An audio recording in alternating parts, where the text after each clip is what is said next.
Greetings and welcome to Education in Focus, powered by Chalkboard News.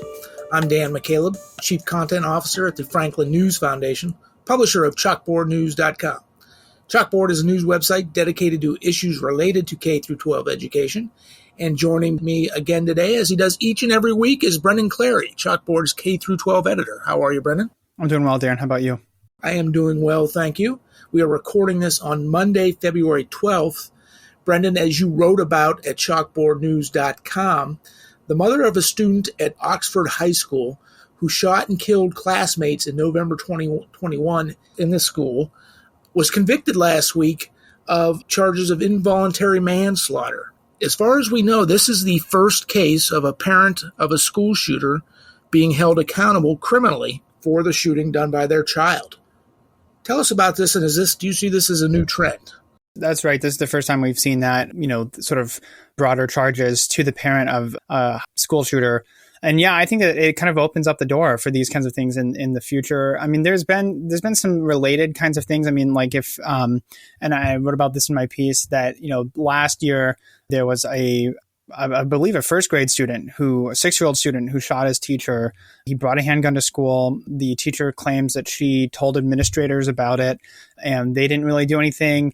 And then he brings it out and he fires it at her and shot her through her hand and into her chest. And she had to go to the hospital for, a long amount of time. And she's suing the school. That's a whole separate sort of case. But anyway, his mother was sentenced for 2 different cases. I believe there was like a federal one and then also like a local case as well. And so she's going to spend 4 years behind bars for violating these laws regarding firearm possession, like drug use and child neglect related to that incident. But that is, that's not involuntary manslaughter. So that's a little bit of a different thing. You can be found liable for those sorts of things. But, this is the first time it's, an involuntary manslaughter for a shooting like this. So this is the first time it is sort of a harbinger, I think, of what's to come. This is, as unfortunately, this is something I've had to cover several times since starting in Chalkboard about a year ago. Dan, I've had to cover some of these school shootings, and it's something that is unfortunately happening at a faster rate. And this it's hard to get into how much some of the different reasons for that. I mean, I think that there's a lot of them, but, so this is something that might be coming up more and more. And now, there are critics, I think, who say like how responsible should parents be for the actions of their children, right? If your child decides to go and do something like this, how liable should you be if you're a parent and you had no idea that this was going to happen, right? So I think that does bring up these things. But I mean, I think some of this is dependent on some of the facts of the case, it was a long trial. A lot of stuff came to light, and the prosecutor in that case, said specifically that the mother wouldn't do anything differently. So there's a lot of different factors, I think, that go into this. So is this going to happen every single time? Probably, maybe not. And, this is one of those things that, there are some different safeguards in the legal system about this, in the future. Will this go through? I think it kind of really would depend, on the jury and on the facts of the case. And so it's not like I don't think it's opening up parents to a lot of extraneous liability necessarily, but, this is something on the table now, and it hasn't been before. And it's also on the table again for the father of the school shooter. So that's later this year. And so that's also up in the air of what's going to happen to him. And so it's one of those things where his case looks like maybe he might face the same kinds of charges based on the conviction of the mother there. Her name is Jennifer Crumbley. She faces prison time. Now her sentencing, I think, is in a month or so. But a jury of her peers heard the prosecution's case, heard her defense, and they came to this unanimous verdict to convict her. So a jury of 12 men and women agreed with prosecutors, with the case that prosecutors presented. Right. Her sentencing is in April. And then her husband, James Crumbley, he's expected to stand trial next month. That's sort of the timeline. So we'll have March and then April. And then I'm sure his will be kind of out there. So he goes on trial first, and then she gets sentenced. She's already been convicted. And then if he is convicted by a jury of his peers, he, of course, would face prison time and sentencing as well. I don't know how to feel about this. Obviously, a jury agreed with the prosecutors. Right. And so there's a lot of different factors, I think, that go into it. And, there's a lot of different revelations about, exactly some of the missteps that she made, that James Crumbley made, the father made, in terms of the storage of the weapon that was used, the purchasing of the weapon that was used, and some of the different, maybe, I think, inaction on her son's mental health and sort of the lifestyle that they led. So there's a lot of different stuff there. And yeah, the jury found that this was reasonable.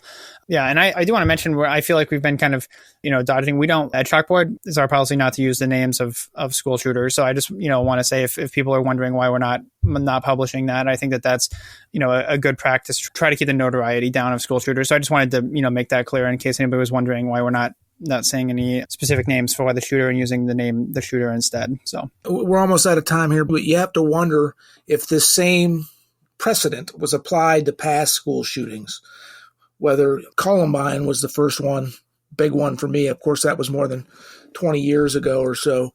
But there's been dozens and dozens of these kinds of cases that if you went back and tried to hold parents liable for whether it is just easy access to guns of a child who shouldn't have access to a gun, negligence, stuff like that, whether or not prosecutors would have attempted this. Now that a prosecutor has attempted this and got a manslaughter conviction, you have to think that, God forbid, hopefully there's never another school shooting, right? Of course, we know that's unrealistic. They've been happening for decades. It's likely to happen going forward. But now that a prosecutor, in this case in Michigan, was successful in prosecuting one parent, maybe both, the second one we don't know yet, you've got to think that prosecutors are start taking this tact. Yeah, you absolutely do. And you got to think that, at least some parents are going to be, thinking about, okay, like, I'm just going to make sure that these, like, if I have weapons in the home, I'm going to make sure that they're locked up, maybe a lot more stringently. But I mean, unfortunately, Dan, there might be cases where this is seen again, unfortunately, where, there is access to the guns and there are, maybe these different elements that make parents at least a little bit more responsible and something that you could see a conviction on this again. So I agree with you. I hope that never happens again. But I think, this does definitely open that up and that possibility. And I think that people are looking for ways to try to reduce school shootings, and they're trying to make sure that, they don't happen and that there are these, distinct legal barriers to them happening. And that, I think that's the other thing too, is when school shootings happen, everybody is looking for ways to try to make sure that it never happens again. And I think that this sort of is one of those things. And, prosecutors might jump on this and say, like, we're going to prosecute.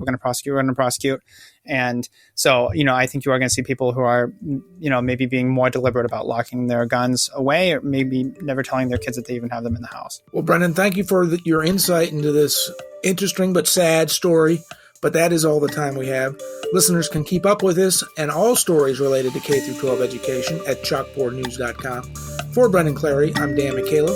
Please subscribe. Thank you for listening.